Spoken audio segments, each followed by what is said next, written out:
What's up, everyone? I just finished listening to Betraying the Martyrs' new record, and it's called The Resilient. And I just wanted to share with you guys a few thoughts I had on the album, and I guess give my opinions on it. So, Betraying the Martyrs released a couple singles before this album. They had released the song Won't Back Down, The Great Disillusion, and then Lost for Words. I was not a big fan of "Won't Back Down," and it was a song dedicated to the Paris attacks of last year, the bombings that happened, and so it's a very heartfelt song from them. They really meant it. The band is from Paris, based out of Paris, and while it was a very heartfelt song, it just wasn't my cup of tea. It was a much softer song for "Betraying the Martyrs," I guess you could say. Something about it wasn't a heavy, dark song necessarily. It was much a softer, like, I mean, it's called "Won't Back Down." That's literally what the whole thing is about. Is they won't, Paris is still Paris after these attacks. They're not gonna back down and give in who they are simply because of these attacks that were made. But yeah, that one was not my favorite. So I was a little skeptical based off of that song. But the other two singles, I am a huge fan of. The Great Disillusion was the first one I'd actually heard off the album, and I loved it. It was heavy Betraying the Martyrs, back again, your classic Betraying the Martyrs. It's got major deathcore sounds to it, but still has those clean vocals that we all know and love. But my favorite track off the album was the third single released, Lost for Words.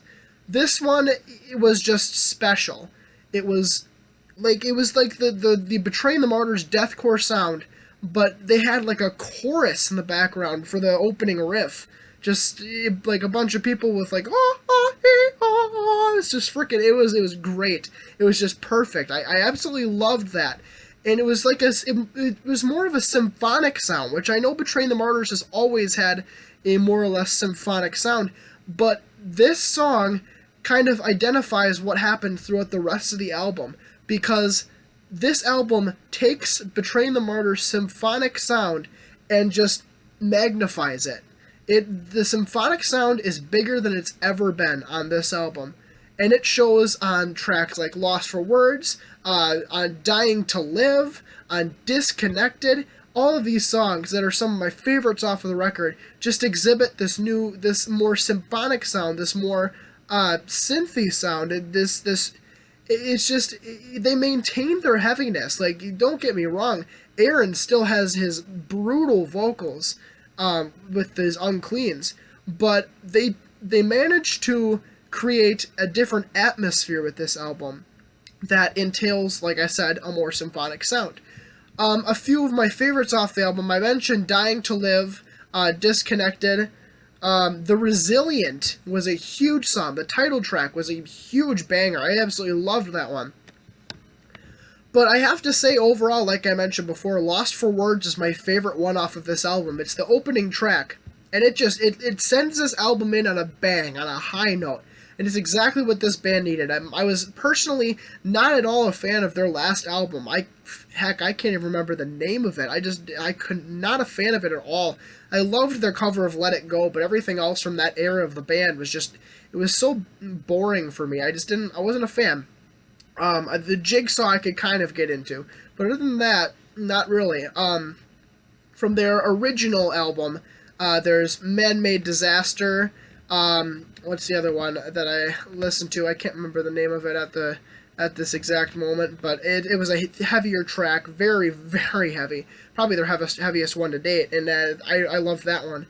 But so I've never, I've for these past two albums, I've liked one, maybe two songs off the album, probably three off their debut full length, and then maybe one or two off of their most recent before The Resilient. But The Resilient, I have to say, I thoroughly enjoy a good 7-8 songs on here. And the other ones that I don't thoroughly enjoy, the other three, I like. I do like them. There's not a bad song in this album. Overall, I would say it's not gonna it's not going to be a top album of 2017 by any means, and a lot of people are going to forget this as an album. I don't think this Great Disillusion or Lost for Words or The Resilient or even the closing track, Ghost, that's another phenomenal track. It's not a very good closing track per se. I don't feel closure when the album ends. It just kind of ends. It's kind of weird.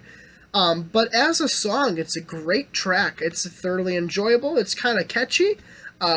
It's got some decent lyricism in it.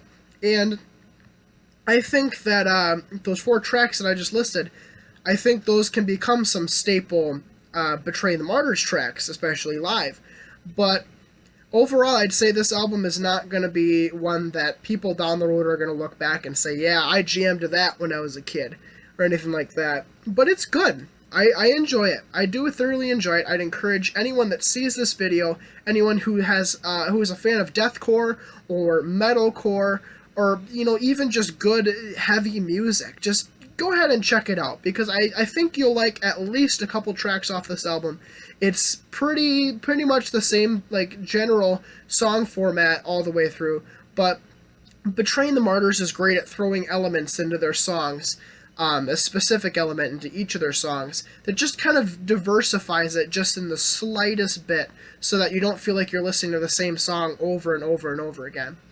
So I'm going to leave the links in the description as usual. Facebook, to listening on YouTube, or Spotify, and then also a link to a page where you can buy the album.